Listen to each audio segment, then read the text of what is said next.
Hello everyone, welcome to Sabrina's Diaries. I am Sabrina and today's story is about the selfish giant. Yes, it's one of my favorite and it's written by Oscar Wilde. He was a selfish giant because he left his house and his beautiful garden for 7 years to visit his friend at Cornwall. When he came back, he saw that many children were enjoying his garden and playing in his garden after school hours. Instead of becoming happy when seeing this, he actually became very jealous and selfish, and he asked the children to get out of his garden, and he also built up a wall all over his garden and wrote a notice that said trespassers shall be prosecuted.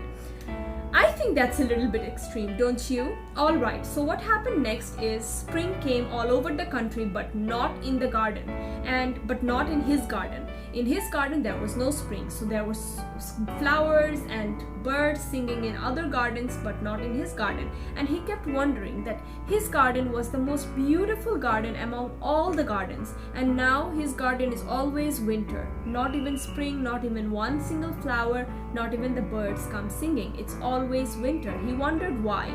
And one day when he was lying in his bed, he suddenly could hear music. He opened the casket and he saw that the children somehow crept in his garden and they started playing, and one of the children was trying to climb a tree but he couldn't, and he was almost going to cry.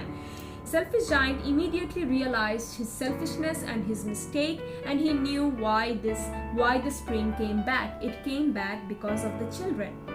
So he learned his lesson and he learned that he should always share and care. So when he went and tried to help the child, he carried the child and put him up on the tree. The other children became scared. They thought at first that the selfish giant might be there to scold them, but then they realized that the selfish giant let them play there always. And the little boy that was helped by the selfish giant hugged the selfish giant and gave him a little kiss on the cheeks, and that melted the selfish giant's heart. And forever and ever he let the children play in his garden. Time went by and he noticed that that little boy was nowhere to be seen. He asked the other children, where was that little boy? Nothing, but the little children knew nothing about that boy. So time went by and he became very old, and winter came and the children were resting at their place. But on one particular day he noticed that there was a tree that was still blossoming, and he saw that little boy. He went rushing out, running towards that little boy, but when he reached the little boy, he saw that the little boy had wounds in his palms and in his feet. He was so angry and he asked, "Who did this to you? I am going to slay that person." But the little boy said, "Nay, these are the wounds of love."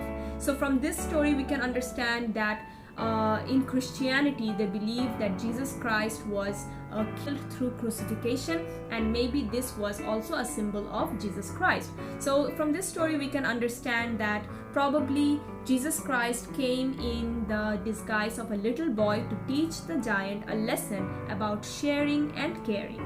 The little boy told the giant, "Don't worry. There was a time when you let me play in your garden, and today I am here to take you to my garden, and that is paradise." In the evening, the children came in the garden and saw the giant peacefully lying, and he was dead. But he was so peaceful and he looked so nice, and that proves that maybe Jesus Christ just came to take him to heaven for his good deeds. So from this story we can learn that never be selfish, always be giving for the people who are in need, and always try to make children happy. Children, I tried to keep the story as short as possible and summarized it for all of you, so I hope it was really helpful. Comment below if you liked it, and also subscribe and hit the bell button. Please subscribe and hit the bell button for more videos. I hope you enjoyed this video. Love you all so much. Mwah.